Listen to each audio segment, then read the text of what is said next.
Welcome. I'm Ben Friedman. I'm the policy director at Defense Priorities. We're a think tank devoted to injecting realism and restraint into U.S. foreign policy. And we're excited today to welcome you to a panel on the war in Ukraine, its lessons and consequences. The headline is that the war is a year old, but what really matters, I think, is that it seems the war likely to continue for a long time, or at least maybe years to come, at great human costs, and also with large U.S. contributions. The pledged U.S. contributions now run north of $100 billion, and considerably increase risk for the United States, as seen symbolically, at least, with the recent Russian suspension of the New START treaty. Given all that, I think it's important now more than ever to have a critical examination, not just of the war so far in terms of its course, but the core lessons that can be drawn for U.S. foreign policy, particularly in regard to our policy towards Ukraine itself and more broadly our posture in Europe. To host this panel, it's my pleasure to welcome Laura Siegelman of Politico, who covers the Pentagon and has broken a lot of great news stories there and in her prior job at foreign policy. Laura, take it away. Thanks. Thanks so much. Good afternoon, everyone. Thanks so much for joining, and thank you, Defense Priorities, for hosting this event. My name is Laura Seligman, and I am the Pentagon reporter for Politico. And today we are here to talk about Ukraine. Tomorrow, as Ben said, is the one-year mark of the invasion, and we've come a long way. U.S. strategy has evolved on all three fronts: political, economic, and military. Our panelists are going to talk a bit more about that on all three fronts in a minute. But as the Pentagon reporter, I am particularly interested to discuss the military piece, how the Biden administration is arming Ukraine, how they are giving Kyiv more and more lethal weapons over the course of the year. So as the one-year mark approaches, it is still far from clear how this ends. We've heard about both a Russian and a Ukrainian offensive coming in the spring, and I'm curious to hear what our panelists think those efforts are going to look like, and whether what we've seen recently of the West giving battle tanks is going to make a difference. So here to talk about all this in more detail now are our panelists: Michael Kofman, Research Program Director in the Russia Studies Program at CNA. He's also a fellow at the Wilson Center's Kennan Institute in Washington, D.C. Next, we have Dara Massicot, Senior Policy Researcher at the RAND Corporation. Before joining RAND, she served as a Senior Analyst for Russian military capabilities at the Department of Defense. And third, we have Rajan Menon, the director, of the Grand Strategy Program at Defense Priorities in the Anne and Bernard Spitzer Chair Emeritus in International Relations at the City College of New York. With that, Mike, please take it away. Okay, sure. Thanks for the kind introduction. So, I think my general sense is that right now we're coming out of a transitional period in the war. There was a great deal of attritional fighting over the course of fall and winter. You see the Russian military having actually launched an offensive and begun an offensive in the last week of January. It's really a winter offensive, not a spring offensive. So far, it's not going very well for them. The reason for that is that the Russian military, while having been quite weak and going into the winter, had sought to reconstitute itself and stabilize their lines with mobilized personnel. But that's only built out a force that was able to replenish manpower and quantity. I just don't think they have the quality in terms of personnel. They can't replace junior leaders. They, I think, lack artillery ammunition because they expended far too much over the course of the last year. So they're either rationing right now, they're going to have to ration pretty soon. And a lot of the equipment they're using is equipment that they have to pull out of storage to replace the better quality gear that they've lost. So the offensive so far is underwhelming, although we've not seen the extent of it. I think they still have reserves to throw into the fight. That said, I think we're also anticipating a potential Ukraine offensive to follow this, maybe in the spring, with Ukraine seizing the initiative. And we'll see how that develops. With regard to military support, It's a really interesting conversation. It's not really clear to me that the military support that's been provided since January is going to be necessarily relevant on the battlefield for the Ukrainian offensive in the spring. It actually depends on when they launch it and how long they wait to launch the operation, because it'll take them time to absorb the equipment, conduct the right level of training, to build out the battalions and brigades and what have you. In many respects, this equipment probably is going to be more of a backfill that will allow them to conduct offensive operations and know that the losses they're going to suffer or take in the course of those operations will already be backfilled by equipment that they're training on that's going to show up in larger quantities later in the spring, early summer.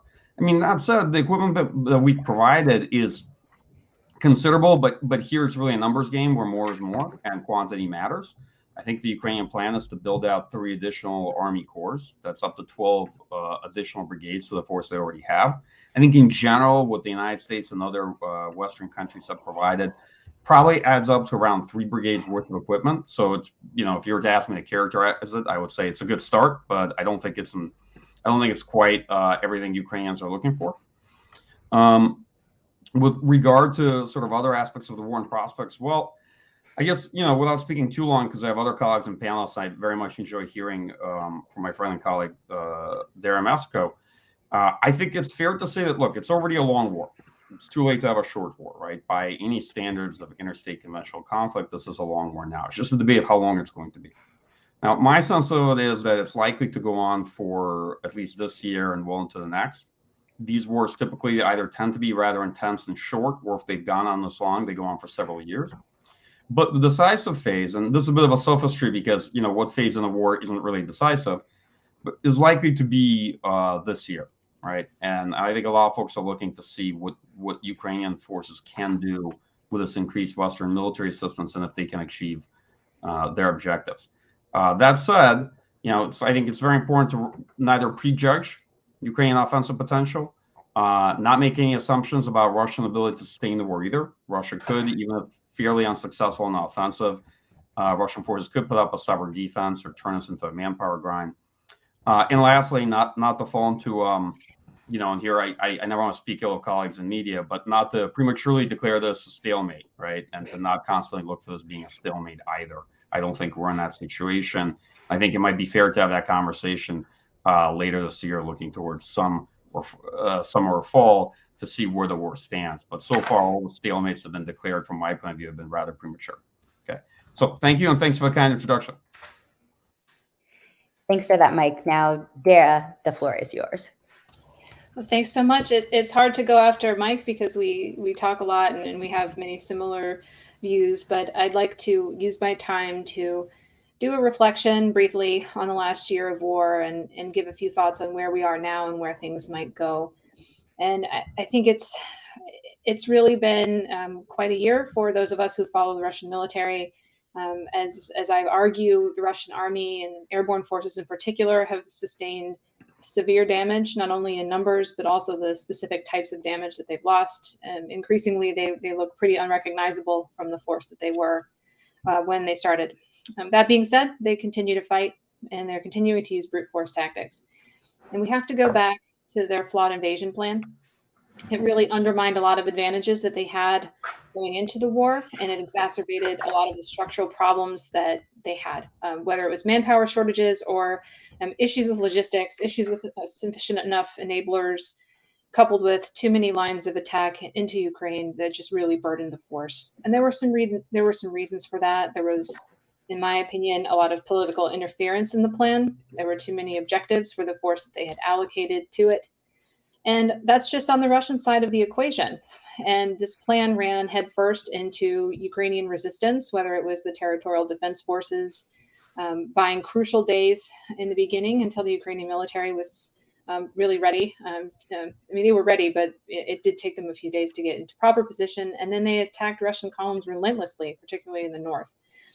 It also ran into a pretty sharp pivot in Western support for Ukraine. If you remember the headlines in January and February before the war began, there were a lot of U.S. officials speaking off the record about how they assumed that they would be supporting a partisan effort, that either the military would be overpowered or the government would fall and they would be supporting an insurgency.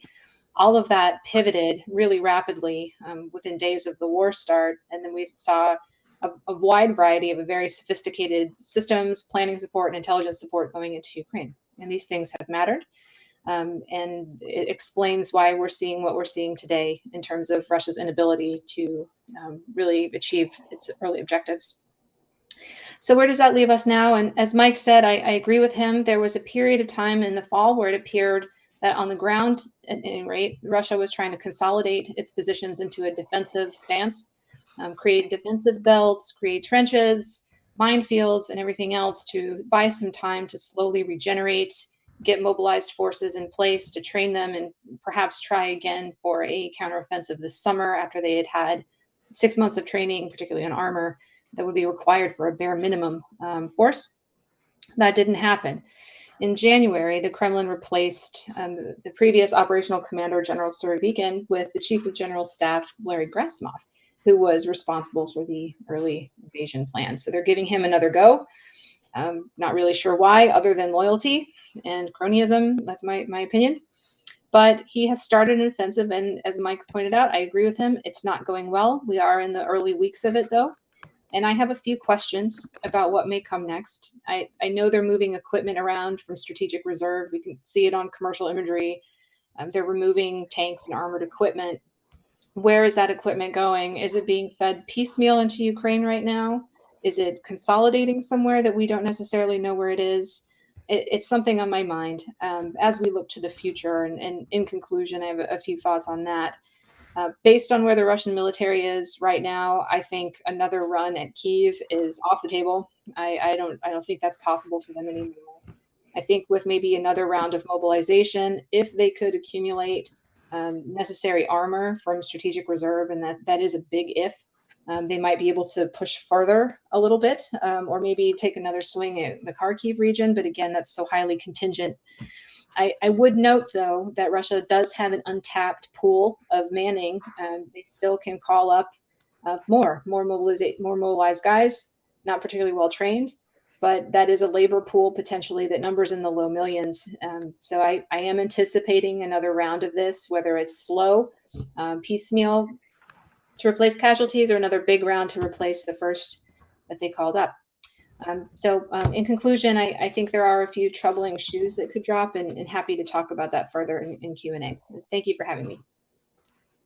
Thanks, Dara. I'll turn it over now to Rajan for his opening remarks. Lara, thank you for hosting this, and it's good to be here with Mike. I've known Mike for many years and have great respect for him. I know Lara for less time, but I have equal amount of respect for her. Let me widen the lens a little bit, because the panel is really partly about military issues, but more about American strategy. And strategy, of course, includes military matters, but much else besides. American strategy, I think, can be conceived of as a triangle.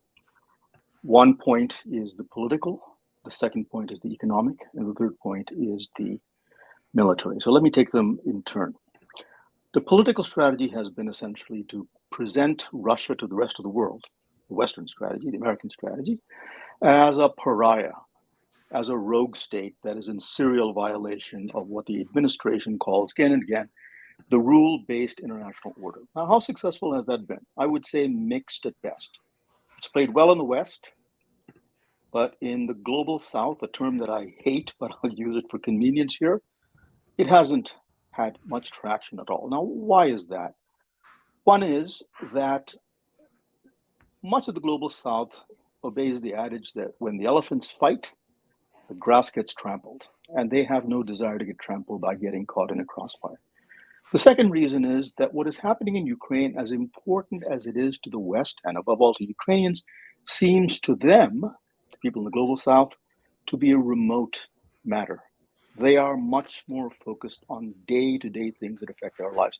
Just to give you one example, because there's not much time, is the debt crisis. The IMF has noted that 54 countries are now on its watch list for debt, and those 54 countries include 50% of the world's poor. Sri Lanka has already defaulted. Pakistan is in danger of defaulting. So it's remote.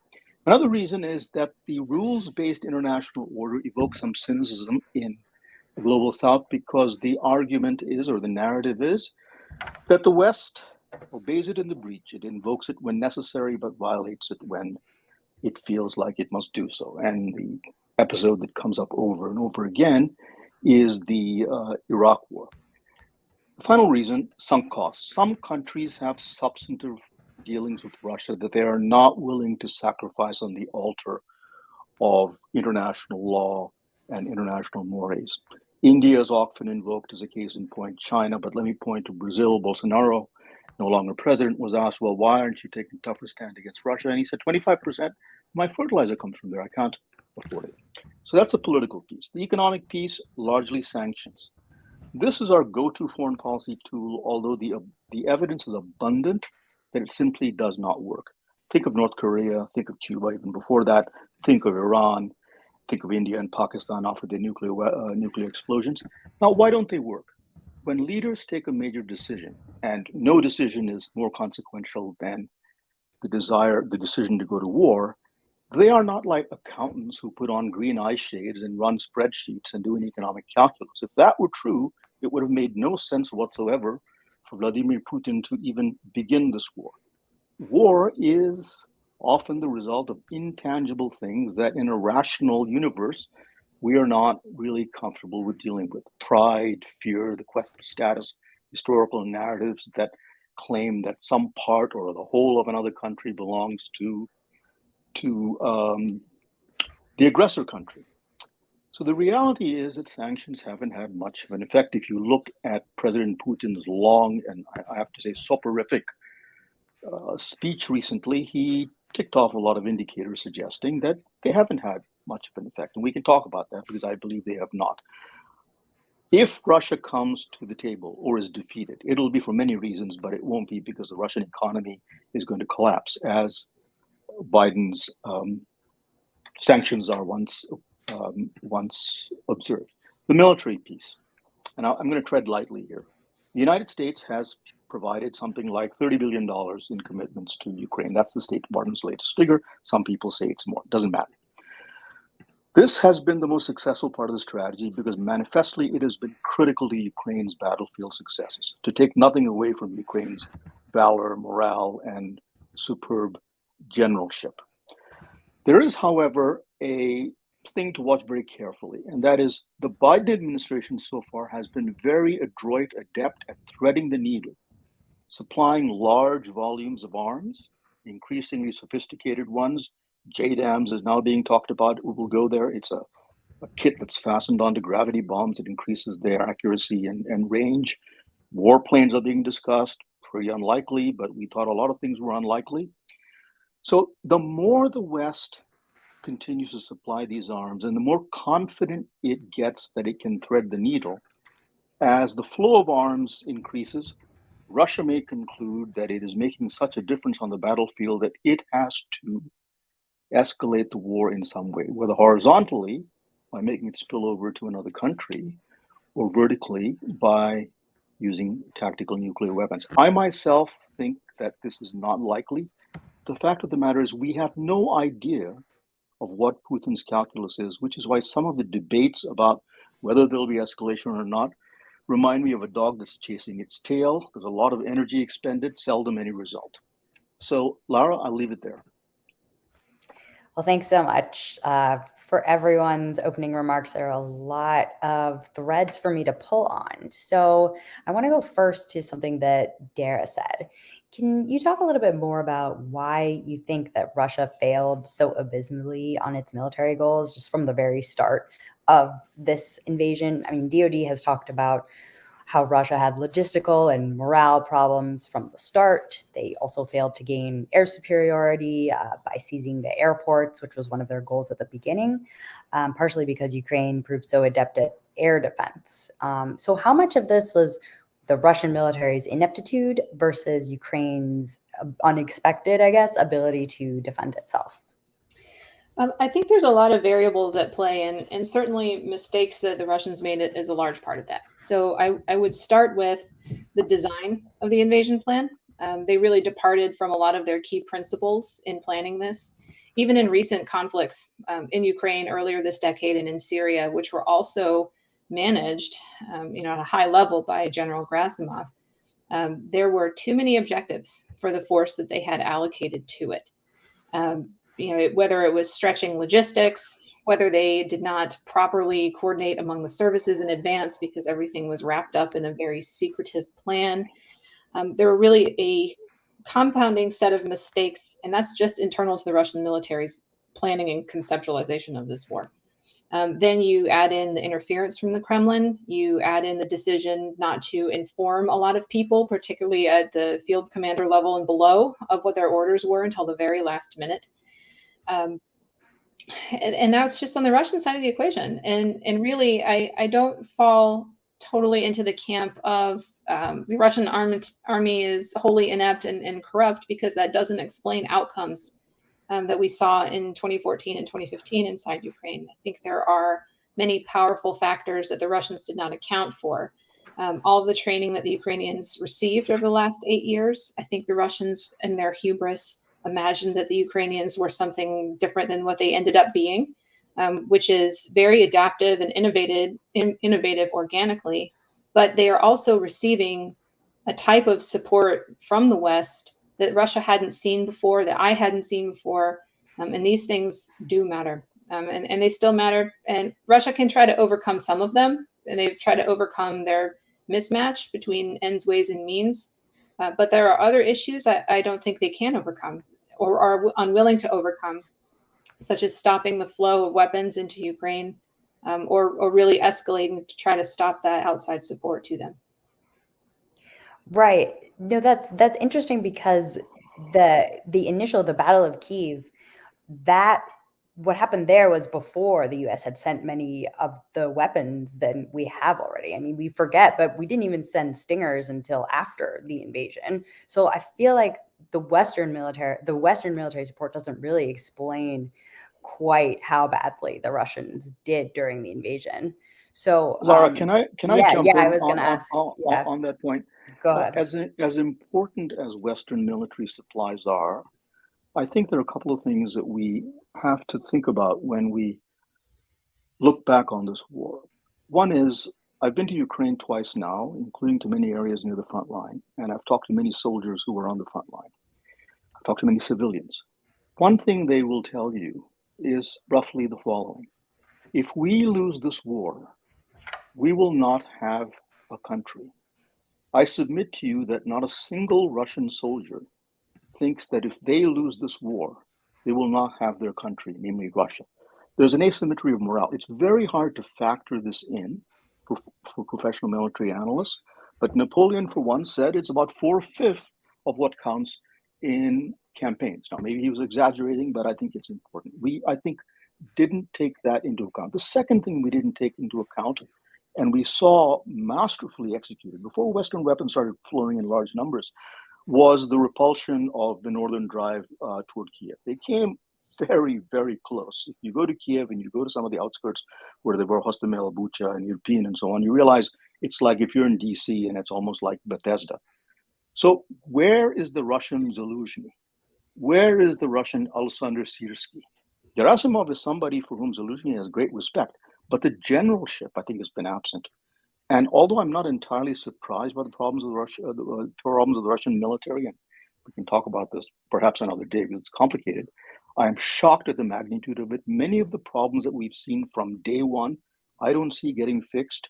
And while some people say a bigger army will be the juggernaut that tramples Ukraine, one has to ask, if you have a bigger army and it's poorly led, poorly supplied, and poorly trained, and especially if the logistical system proves to be as bad as it is, the equipment losses in men, is a bigger army a better army? It may prove to be, it may prove not to be, but it's a question that's very much on the table. Mike, did you want to weigh in here? Yeah, sure. So I'd love to pick up a few of these threads if I could, if time allows. So I think there's actually quite a bit of mythology about the early start of the conflict. I think we got the Russian concept of operations and invasion plans simply wrong. We assumed that there was a fire break between Russian political leadership, war optimism, and assumptions about Ukraine, that they would orchestrate a military operation designed to take the Ukrainian military on as a center of gravity, planning for a serious fight, planning for a real campaign. They actually did very little of that. In reality, the The Russian invasion plan was a regime change operation. They assumed Ukraine wouldn't fight, that they could overthrow the leadership within a few days. They only got logistics for a campaign of around 10 days, so that's why logistics were pretty poor up front. They thought that they were recreating a larger version of the annexation of Crimea in 2014. Now, I think to any reasonable observer or analyst, this sounds completely crazy, okay? But what I think we failed to connect was the assumptions of political leadership, exactly what Vladimir Putin thought of Ukraine, with the fact that that would actually directly reflect itself on military strategy and Russian concept of operations. And that's why they ended up with irrational force employment, an invasion plan that had no relationship to how Russian forces trained and organized to fight. And we know this. We have a lot of primary source documents, right? Where Russian columns roll in administratively, and Rosguardia, the National Guard, is at the lead of the column, okay? They don't even have the regular military at the front of the column going in. We see lots and lots of examples of this. They literally thought the Ukrainian force were going to surrender. They didn't plan to fight for cities. There's a whole intelligence side of the operation that analysts like us actually didn't appreciate, but were one of the biggest unknowns, because FSB was putting it together and promised to the leadership that they were going to handle the cities, right? And folks like me and Dara don't really work much on FSB. We work on the military and military intelligence. And it's clear that FSB also failed. And actually, it's a debate. Whose blunder is it bigger, the intelligence side of the Russian plan or the military side? You know, on the logistics, you know, there's a lot of input-output problems looking at this war, okay? The general assessment is that Russian military is having trouble with ammo because of how much ammo they fire, okay? And that's a big problem, because the Russian logistics are so poor. How are they firing an average of 20,000 artillery rounds, artillery shells per day over the course of last year? There's a lot of, let's say, contradictions in stories and narratives about Russian performance in this war that's going to take some time to reconcile. That's my own view on it. On air superiority, I'll close on this. So the Russian Air Force never tried to achieve air superiority. I don't think it could have to begin with. That's an interesting debate. But here's an important point. They conducted several days of demonstrative strikes. They fired far fewer missiles than they could have. That's very clear from their fall campaign, right? Just looking at the missiles they fired alone over the course of the last several months. And they thought Ukrainians were going to surrender, okay? And let's step back for a second. A Russian air superiority campaign will have taken a minimum of several months. How was that commensurate with Putin's plan to take over the country in barely 2 weeks? If the United States had done a campaign like this, it probably would have taken us several months before the first ground forces went in. The reason I say this is Ukraine is the largest country in Europe outside of Russia. It's not Luxembourg, okay? It also had the largest park of radar-guided air defense. I think a lot of folks didn't look into what Ukrainian military capabilities were sufficiently. And I'm partly guilty of that too, in terms of assessments of what the modernized and reformed Ukrainian military could and couldn't do in the run-up to the war. But part of the reason, I think, for those assessments and for some of the surprises is that there wasn't much evidence of systematic Ukrainian preparation for defense, for a good reason. There actually wasn't much. And a lot of what was happening was taking place in secret. It looked like the Russian plan was to catch Ukraine cold, and it didn't look like Ukraine had a really solid plan to defend. And so you have a confluence of events, the interaction of the incredibly risky Russian operation, together with Ukrainian will to fight and Ukrainian volunteers that showed up. And a lot of things that Raj spoke to, which is, you know, the morale and the intangibles, which we call intangibles because we don't have really great measures for them, right? And so I'll close on that by saying, Raj, I very much appreciate what you say. The problem with Napoleon is he said a lot of things. He said the moral is to material 3-1, but then he went to Metternich and he said, you can't stop me. I spend 30,000 men a month. And then he invaded Russia in 1812 with the largest army Europe had ever seen. So he clearly was a big fan of material advantage while he talked about the moral advantage too. And so it's often hard to reconcile those, even in the thoughts of one particular military leader. You made an interesting point about how Ukraine didn't seem to be doing very many preparations for this. And that goes to my next question that I wanted to ask Rajan. I was interested in what you said about U.S. political strategy. And part of that was, of course, the U.S. telling Europeans, including the Ukrainians, about this intelligence they had and then downgrading the intelligence that they had about the invasion. Can you talk about what kind of concrete impact you think this had both on Ukraine, because obviously they did eventually start taking Americans seriously and start preparing for the war, and for the rest of the conflict as a whole? Laura, run that question by me one more time, please. So I asked what you said about the U.S. political strategy, and a piece of this, of course, was the information warfare that the U.S. engaged in terms of the U.S. downgrading intelligence about the invasion ahead of time. So can you talk about what concrete impact this had on the war? The U.S. officials say that this delayed the invasion by a few days, but of course, Russia still still did invade. So what was the impact? Before this, a couple of points. I think Mike is quite correct that it's wrong to say that the Russian logistical system is completely collapsed. It obviously is not for reasons that he said, but bear in mind that logistics involves a whole range of things beyond the delivery of shells for artillery. On Napoleon, I simply meant it as a quip. The larger point is that morale is a difficult thing to factor, and I think Mike and Dara would both agree with this. On your point, Lara, my own sense is the Russians had their own timetable. I think Mike is absolutely right. They expected it to be a quick march into Kiev and a regime change operation after which everything else would come into place. I don't think they intended to conquer the whole country. Given the number of forces they had arrayed on the border, it would be ludicrous to think that they could conquer a country that in land area, Russia aside, is the largest in Ukraine. So I think our intelligence didn't, in my view, I'd be interested in hearing what my colleagues have to say, shape them that much. They had their own plan. It is very hard, however, to draw conclusions from the Russia-Georgia War of 2008, limited operation against a much smaller country, the Ukraine operation of 2014, a land grab with the regulars near the Russian border, limited, and the annexation of Crimea, where Russia had a naval base and the advantage of a Russian majority population, to this war, because this was a full-on invasion of a sovereign country that is extraordinarily large, based on a plan which, if it didn't work, there seemed to be no plan B. So I think that our intelligence, at one point I remember Zelensky sort of scolding Biden, in effect, saying, don't keep hyping the danger of an invasion because it'll have all kinds of repercussions on the war. I think Biden called it correctly. Mike called it very correctly. I mean, I think he was one of the early ones to say this is not just a show of force, which I will cop to, by the way. I thought it was. He said it was not, and he proved to be right. But not many people thought it would do was right, because this is out of character with anything that Putin has done. He's now seen as an unreconstructed imperialist whose agenda runs all the way into East Central Europe and beyond, which is ludicrous because they're stuck in the Donbass, right? This was something that we were not prepared for because it was completely a disjuncture from his previous pattern of behavior. And all we can do often in judging what people may do is look at what they've done in the past. That has some disadvantages, but that essentially is the state of why we didn't predict it and why he failed. Does anyone else want to weigh in on the impact of the intelligence downgrading? Yeah, go ahead, Dara. Sure. I thought that the administration was really forward-leaning in what it had. The Russian war plan was put into newspapers here, in the Ukraine, here, Europe as well. Privately, we know now that there were multiple touch points with the Russian government where our seniors sat them down as early as November 2021 and said, we are aware of your invasion plans and will get involved. Do not do this.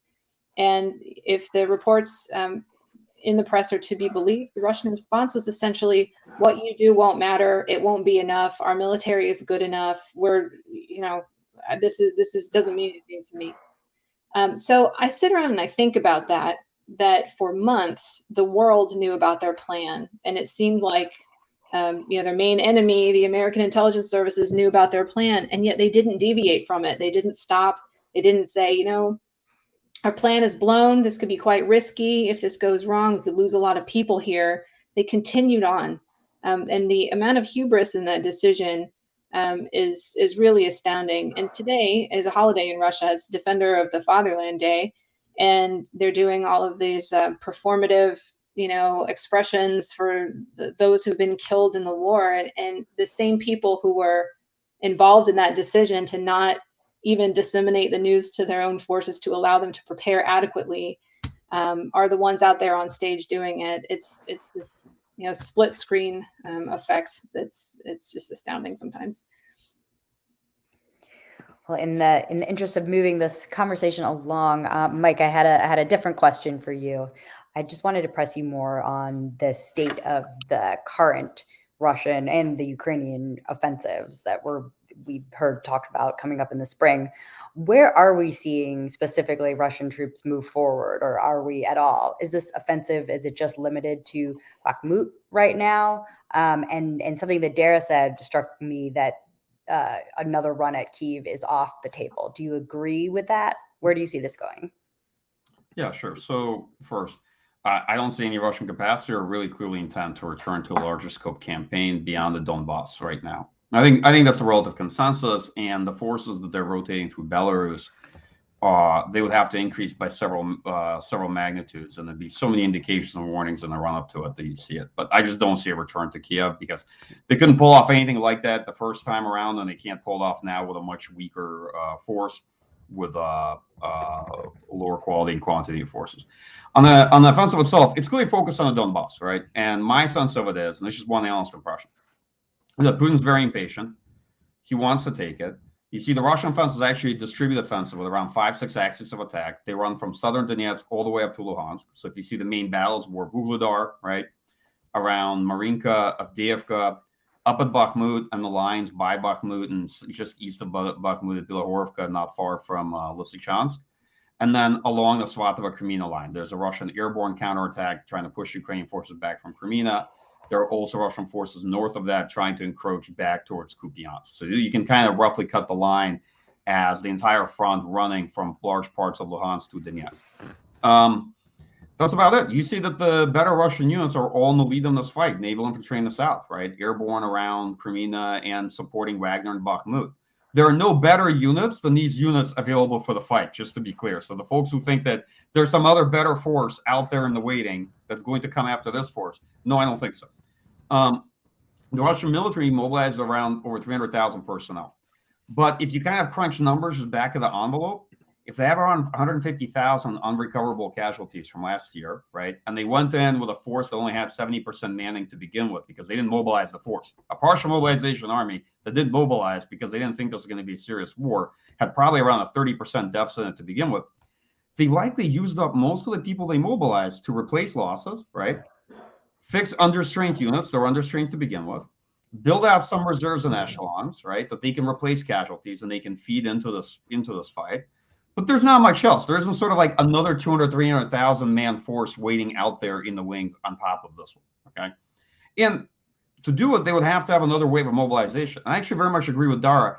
I think that's almost inevitable, but I think they're going to gauge when they're going to do it after this offensive, right? And it might be something we'll see later on in the spring or in the summer. Okay, to close on my points on this, so I think Russian military is likely to make incremental gains. There's a good chance they'll take Bakhmut. I don't think there's strategic significance to that, but it will be notable. I think there's a good chance they'll push Ukrainian forces back from Crimea, and Ukrainian forces may have to abandon their Crimea campaign. I think the real question is now what happens with territory. Because analysts, we select for territory often because it's what we can see. We can see it changing hands, right? We can see a line of control move. But what you don't see very well is what's happening to the two forces. What are the casualties? How will it impact both the Russian military? Is it going to exhaust the Russian military and really leave them vulnerable in the south? I'd be curious to hear what Dara thinks on this. Or is Ukraine defending against this offensive right now in the winter in the east? Is that going to impede their ability to conduct their own major operation in the spring? Are they going to have to push it back? Like, we don't know what's happening to Ukraine force. I'll be very honest. From the outset of this war, the thing we know the least about is actually the state of Ukrainian forces, pretty consistently. In the run to the war, we didn't have a good sense of their plans to defend. We didn't have a good sense of the disposition of their force, what they could do. And I will always cop to that was one of the biggest missing elements in my views and my analysis. But throughout the war, it's been harder to get a sense of what's going on the Ukrainian side than it has been what's going on the Russian side. Okay. So I hope this makes sense. But I want to leave enough also some thoughts to my colleagues here. Can I add a coda to Mike's observation? All of which I agree with. I agree also with what Dara said. By the way, Dara has written an op-ed in the New York Times that those of you who've not read it and are watching should definitely read. And I don't want to put words in her mouth, but what I see happening is that the same mistakes, throwing bodies into the fight and losing large numbers of troops and equipment, are being repeated all across the front line. So the front line, correct me if I'm wrong, folks, it's about 600 miles, give or take. It's almost like an inverted Euro symbol, like this, without the two lines. And you begin in Kherson and you move up towards southern Donetsk, run up into Donetsk and to Lugansk, up to the Oskil River. If you look at the last 2 weeks, just the last 2 weeks, in places like Kyiv, Vuhledar, Avdiivka, Bakhmut, the same pathologies that Dara outlined so well are being repeated over and over again. Now, Bakhmut, right? The city might fall, the town might fall. It's actually a town. So they've moved into a good part of the city from the east. They've moved down from Soledar and are moving down below Paraskivka. But the pincer movement that they were trying to carry out from Klishivka and then from Kurdimovka has not worked. So I am still skeptical about whether Bakhmut will fall, maybe it will, or when it will. But bear in mind something. For almost half the length of this war, they have been trying to take this town, and even if they take it, it'll be a Pyrrhic victory at best, because to the west lie additional defense lines and bigger cities like Kramatorsk and Slovyansk, both places that I've visited that are very, very well defended. So I am really left kind of stunned at the degree to which the Russian military has performed this badly. I don't have a good explanation for it. Yeah, I'm so fascinated on the topic of Bakhmut because it's not really a strategic location, as Mike kind of alluded to. So Dara, I want to let you respond to Mike there, but can you also talk about what the significance of Bakhmut is for both sides, and why are they fighting so hard for it, and what would be the result if it falls? Yeah, both sides have really been going at it there. I mean, they've taken a lot of casualties, they've expended a lot of ammunition, and it's like, I don't know, it's like becoming like a Stalingrad, except for without, the importance of Stalingrad. And it's, I don't know. There are all sorts of issues going on and problems between Wagner forces fighting there and the Ministry of Defense. It's really spilling out into the open in a way that you don't often see among players at this level in Moscow. You've got Yevgeny Prigozhin accusing Shoigu and Gerasimov, I think of yesterday or the day before, being traitors, deliberately choking off Wagner's supply of ammunition, causing a lot of casualties for Wagner. And you've got the Ministry of Defense kind of sitting back and not saying anything, letting it happen. There's a lot of bad blood between these players. So it's, I think there's a scarcity issue, and we're seeing this come out in this way. I don't think that Ukrainian forces can hold on forever to Bakhmut. Zelensky's messaging on this has recently started to shift and say, we're not going to hold this at all cost. So to me, I think he's leaving the door open if he needs to fall back.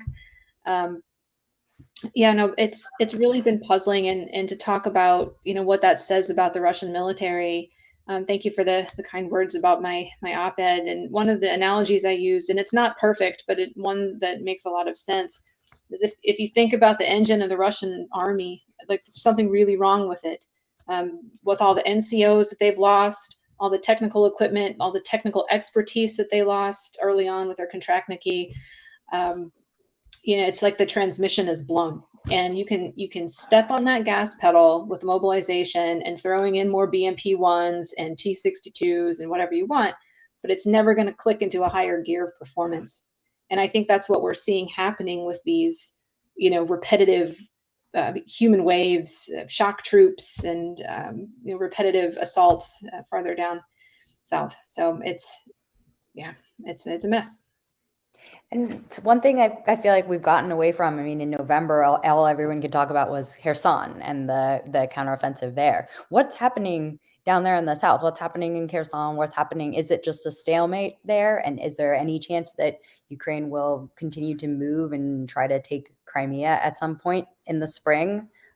Really open the floor for anyone to jump in. I was in Kherson soon after it was liberated, and the city was still being shelled. And it was an active war zone. My thoughts on Kherson as follows. When General Surovikin, no longer the commander of the Ukrainian forces, withdrew Russian forces on the right bank, it was hailed as a great act of generalship. And at some level it was, because I think he realized that it was indefensible. But the Ukrainians had put them in an untenable position. So it made all the sense to consolidate and withdraw them to the south. What's happening in Kherson is heavy shelling. Large parts of the city, if you go there, are undescribable. You can see any number of photographs of these things going on. When you see it in real life, it's a very different thing. Will the Ukrainians eventually make a move to take the rest of Kherson? I'll leave that to Mike and Dara. I just don't know enough about it. Just on Bakhmut, Lara, if I could very quickly, I agree that the town could fall, but there are a couple of things to watch for. If the Russians seize Chasiv Yar in Ivanivska, there are two towns through which supply routes run, then Ukrainian forces cannot be supplied and the Ukrainians will begin to pull their forces out. Does anyone else want to weigh in on Kherson and Crimea? Yeah, I'll share some brief thoughts on it. I think it's important to talk about the specific forces that were relocated from that western bank. That was a lot of what remained of Russia's airborne forces. They are now the ones fighting in Crimea and other areas like that. So, losing those forces not only would have operational impacts, but it would also, I think, have morale impacts if the 76th GAD was just totally annihilated on the western bank of Kherson. I think that would be a really big morale problem for the rest of the Russian military. It's a pretty quiet sector right now. I think the Ukrainians are trying to figure out what their next move is. The front line is becoming more difficult for them to find weak spots in, whether it's more defensive positions, minefields. That's very problematic for them to cut through. They're trying to find, I assume, the best axis of attack. In the Kherson is fairly quiet. And Mike, if that's your impression as well. Yeah, I'll just comment briefly. So on Kherson, I think what's been happening in Kherson since Russian forces withdrew is that they downsized the defending force on the other side of the riverbank. There is active shelling and fights going and skirmishes taking place back and forth that a lot of folks we don't pay attention to because we're focused on the part of the front line. Russian Ukrainian forces are conducting raids and they're fighting for these little islands that are along in the river. They're separated from the mainland, but they're right on it. If you kind of zoom in, you can see some are artificial islands. And since Russian forces withdrew, that's when real shelling of Kherson city began. Once they withdrew, what Raj spoke to. I was also in Kherson in mid-October, if you remember, towards actually still in the heat of the fighting before Russian forces withdrew. But okay, regarding the relevance of Kherson to future operations. Look, I don't want to be deterministic, and I hate to reduce anything to one particular operation, but it's clear that a lot of this war will be decided by when our Ukraine can break through in Zaporizhia to Melitopol or down further southeast in southern Donetsk and sever the main land corridor and get close enough to be able to range Russian ground lines of communication from Crimea. That's not going to necessarily end the war, but that's the critical operation, right? And that's Zaporizhia. There's no way to get to Kherson without crossing the Dnieper River, and they're not going to do it, okay? And from my point of view, much as I enjoyed intellectual discussions about Crimea, which seems to travel in a consistent circle, there's no point to this discussion. None. If Ukrainians haven't broken through in the south to Zaporizhia, this is a phenomenal media discussion that's going nowhere. I really like Dara's analogy of sort of the engine and the transmission's broken or the engine's broken. Yeah, that conversation is missing a key part of it, which is the Ukrainian successful offensive to Zaporizhia, which can then allow them to continue proceeding into Kherson, which can then put them at the gates of Crimea. And until that happens, this is like, in many respects, an intellectual exercise more than anything else, just being honest. Do you think that is going to happen anytime, maybe this year? I mean, we've heard of this Ukrainian offensive as well in the spring. I mean, what is their plan? I mean, I think definitely the Ukrainian offensive is going to happen. It's just a question of when. Mm-hmm. But is that going to be their line of attack? Is Zaporizhia to Crimea? I mean, there's not many places they can attack at this point if you look at the map. So you don't have to be, I don't think you have to be the world's best military analyst to look at the map and figure out where they can attack. And I think it's very likely going to be in the south. It's clear from a lot of reporting that that's what they wanted to do originally last summer, right? Mm-hmm. But looking through plans and doing some wargaming with us, they settled on an offensive in Kherson and a concurrent operation in Kharkiv, which ended up being a lot more successful than I think anyone ever imagined, just because of the manpower deficits that the Russian military had. All that being said, I'm not going to do guesswork on chances of success or throwing darts at the board to make predictions. You can't do it on individual battles, and you shouldn't.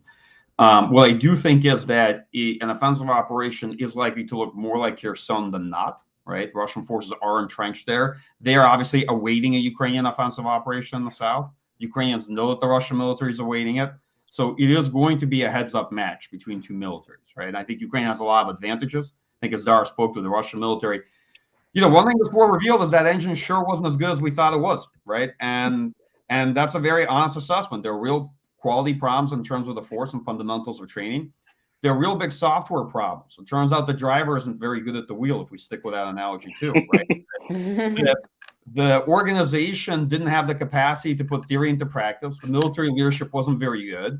The military leadership that might have been considered a lot more competent, like Surovikin, who was put in charge and stabilized the entire war effort, was demoted. And then the worst drivers who crashed the car at the beginning were put back in charge. I know this is Dara's kind of hobby horse that she likes to talk about, Gerasimov. But he's really bad. He's put back in charge. So it's like the person that slammed this car into a wall is back in charge of his car again. And guess what?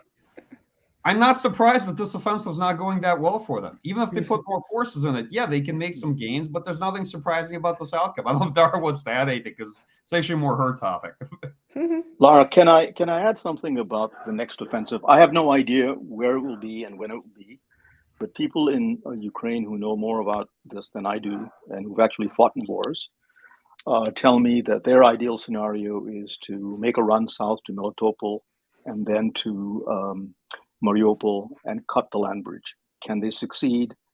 Their view is that if they do that, it becomes much more difficult for the Russians to supply Crimea, because the Kerch Street Bridge is, while not totally unusable, is partially unusable. But they have a situation on their hands in Donbass, and there is a large perimeter, and they have a force-to-space ratio problem. So when this will come about, I don't know. One thing we might want to talk about. You are the moderator. You tell me if you'd like to talk about this. I certainly would like to hear Mike and Dara on this.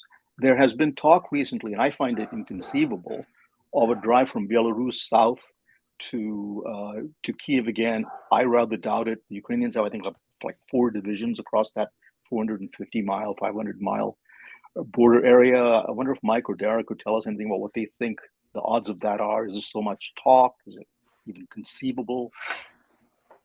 Yeah, no, this is a fascinating discussion, and I could ask a lot more questions here, but I want to talk a little bit more about the U.S. and policy implications for the U.S., but in particular, this shifting red line of the more and more lethal weapons that the U.S. and the West have been sending Ukraine. At the beginning it was javelins and stingers, then HIMARS, Patriot, now tanks. So maybe Mike, you could talk about. Actually, let's go to Dara, since we haven't heard from her in a couple minutes. Can you maybe talk about the logic behind this as a Western strategy? Do you think it's been misguided, or do you think it has had the desired effect of avoiding escalation? I think there's been a public debate, and I've seen some critique of the approach, like, oh, we're keeping the Ukrainians on a starvation diet and we're not giving them what they need to win. I don't know if that's entirely fair to say. I think there's a lot of logistical challenges in getting this amount, whether it's quantity or the diversity of weapons, into Ukraine. There's whether they're procuring it from our own stocks or we're going globally and getting it from different allies and partners. This is a difficult logistical operation to go around and scoop up these kind of things. And not only that, it's not like we can just, casually deliver it. There's a very sophisticated method by the way that this gets inside Ukraine. The Russians have not been able to disrupt or interdict. So I think people are doing the best that they can. That being said, I don't see a lot of public debate, and there's reasons for it, and I understand that, why it's sensitive, but we don't have an indefinite supply of artillery shells. We don't have an indefinite supply of Soviet air defense interceptors that we can keep the Ukrainian SAM systems going with, or NASAMs, or IRIS-Ts. War is not a math problem, but sustainment in many ways is. And I know there are people who are watching our stockpiles and probably coming to some conclusions about it. I share the belief that this year is going to be pivotal. I think sustainment to Ukraine is really going to be very decisive here. And I don't have the insights into how that will play out. I know we're taking steps to resolve some of the issues, but this is a complicated picture, and there are some constraints here. And I think it's important that everybody realize now that we don't have a print machine that just indefinitely prints these things. There are limits. Right. Yeah. Someone I was talking to the other day said that especially once Ukraine runs out of SAMs and air defenses, then Russia could gain air superiority, and then that's just really bad news for Ukraine. So, so Mike, did you have any thoughts on that? On how much longer the U.S. and the West can keep Ukraine in the game this way? I mean, as Dara said, we don't have an indefinite supply. Yeah, so I think in some areas there are near to medium term challenges where actually having invested in production capacity would be looking really good a couple of years from now. And I think the war revealed some of the big challenges we have in terms of stockpiles and defense industrial production. A lot of things that the force has been using as bill pairs, things like maintenance, readiness, sustainment, that are actually pretty important. I think for Ukraine, top two priorities remain artillery ammunition, what Dara said, and air defense. The air defense ammunition or Western air defenses. And then this kind of in the necessary, but this is in the kind of necessary but not sufficient category for offensive operations. If you're looking to the latter, I think that the U.S. taking largely a three-pronged approach. The first is providing a qualitative advantage in precision guided munitions at the both tactical artillery level and also for long-range precision strike. The second is unlocking a lot of different armored fighting vehicles, and you've seen these deliveries begin since January. Again, it's a very variegated approach, right? So we all have to pray for Ukrainian logisticians who are about to inherit, a whole bunch of different types of IFVs and multiple types of tanks on top of all the Soviet gear that they're already managing. And the last one is training, which is a long pole in the tent, right? Trying to get Ukrainian forces to be able to fight more effectively, to coordinate, to do combined arms. I think that program is very anemic and it started fairly late. If I was going to point something that the United States could have began a long time ago and could have done at scale, it's training of the Ukrainian military. Both armies have taken very significant casualties. Both armies have replaced these casualties with mobilized personnel, other personnel, what have you. Neither army today looks the way it did at the beginning of the war. I think this is very important for folks to consider. If you knew the Ukrainian army or if you knew the Russian army before the war, but if you look at it now as an analyst, you won't recognize it. It just doesn't look the way it did a year ago, right? So quality, maintaining force quality and reconstituting that is going to be very important over time. Other than that, I have no comments. Laura, as you reached out to me in the past, I often think that one of the most favorite sports in Washington, D.C. is criticizing policy and administration efforts when you're not the one involved in doing any of the work, and saying that whatever's being done it's not enough and it's not fast enough when you don't necessarily know what constraints they have, what capacity limitations they have, about the policy coordination problems they have, like Germans can't send Leopards unless you hold them by the hand and jump with them too and promise to send Abrams and things like that that you have to work through. So without let's give due account to all these issues, right? Like, I'm not trying to give any alibis for the administration, but I also am quite cognizant of how easy it is to sit on the couch and criticize and do counterfactuals of, if you got in a time machine and went back in time earlier, look at all the things that could have happened. Yeah, sure, but they didn't happen for a reason, okay? Well, it's a very interesting discussion, but I am conscious that we're running out of time. So I want to give each of you just a minute, maybe, for some closing remarks. And I'll start with you, Rajan. If a year hence we are sitting here and having some version of the same discussion, I would not be surprised. We are nowhere near the end of this war, and there's a simple reason. Both sides, and you can fault them for being wrong, but it doesn't matter what we think. What matters is what they think that time is on their side and they will prevail, so they're better off fighting than not fighting. That is one thing that will prolong the war, and it will make much more difficult the problems that Dara pointed out, I think, which are very important. The second is their positions in terms of how to reach a political settlement are a Grand Canyon apart. Putin has made it very difficult now to provide any territorial concessions because he has annexed 4 provinces and juridically made them part of the Russian Federation. In his most recent speech, he said they are part of the motherland more or less for eternity. I'm paraphrasing here.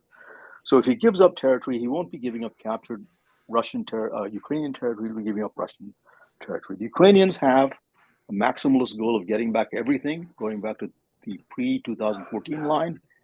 Failing that, maybe giving up Crimea. But a very senior parliamentarian told me the following: if Zelensky has to concede Crimea, he will face a huge blowback unless he shows that an effort has been made, that it failed, and that in order to save Ukrainian lives, he's going to finesse that problem. The long and short of it is we are nowhere near a settlement, which is why some of the countries that have been named as potential mediators, be it Erdogan in Turkey or Modi in India and various others, are not exactly champing at the bit to take on this role because they don't want to preside over failure. And Dara, we'll go to you next. Sure. I hope that we're not sitting here a year from now discussing the same things, but hope is not a strategy. And I think that Ukrainians are going to need predictable and sustainable support moving forward. Just because the Russians are switching to crude tactics and it goes viral, on the internet for multiple failed offensives, it doesn't mean that what they're doing doesn't hurt Ukrainian forces. So I think that we're shifting into a really attritional, ugly, old style yet effective style of fighting in the end. And I think there's a diminished capacity there in the Russian military to fight well, but I don't see the minds changing in Moscow about this. And whether they call up more men and lose them too, they'll keep doing it until they feel unsafe. And when I say they, I really mean Putin, until he feels unsafe in his leadership, whether that's domestically or from something that changes abroad. I don't see his mind changing. And Mike, you get the last word here. Well, it's difficult to add anything to this great discussion. I'd just say that, look, large-scale conventional wars beyond the initial operation do come down to wars of attrition. It's ugly and it's brutal, right? But Ukraine has the will to fight. If we are able to deliver on the external material assistance, the military assistance, and are able to sustain it, then Ukrainians will continue fighting. That's for sure. They don't have any alternatives. The Russian leadership is clearly committed to this war as well. As Raj said, there's no room for negotiation, right? Neither side perceives a stalemate. Neither side is willing to revise minimal warnings. So the war is likely to go on. That's a disappointing contribution I can make. That being said, at the end of the day, even though it is a grinding attritional fight, this doesn't mean that we are necessarily in a stalemate or we're going to head there anytime soon. I want to clarify that as well, because I know there's always this kind of what I call category errors, right? When people assume that attrition means stalemate, truly attrition is how a lot of these wars get prosecuted over time. But you do have really interesting moments of sort of what falls in the category of gradually then suddenly, right? You don't see what's happening in the forces. One side makes a mistake, another side's line collapses. They don't have the manning or they don't have the ammunition. So you need to leave room for contingency and for the war to develop in unexpected directions. And always remember, whatever phase you're in, that's not likely how the war is going to progress. Don't have status quo bias. Wars go in phases. They get periodized. And as I often say, they often don't necessarily end the way they began. So you have to leave room for that kind of contingency. Well, thanks, everyone, for a great discussion. Let me turn it back to Ben for final remarks. I know we're a couple minutes behind schedule, but take it away. Yeah, thanks, Lara, for moderating this great discussion, and thanks to all our panelists for being here and offering their insights. If you viewers are interested in more from Defense Priorities, please subscribe to our newsletter and go online and check out our recent symposium on lessons from a bunch of experts about the war, particularly for U.S. foreign policy in Europe and globally. And I think actually there the news is better than you might think. So check it out. But other than that, it just remains to thank everyone out there for joining us and listening to this. Goodbye.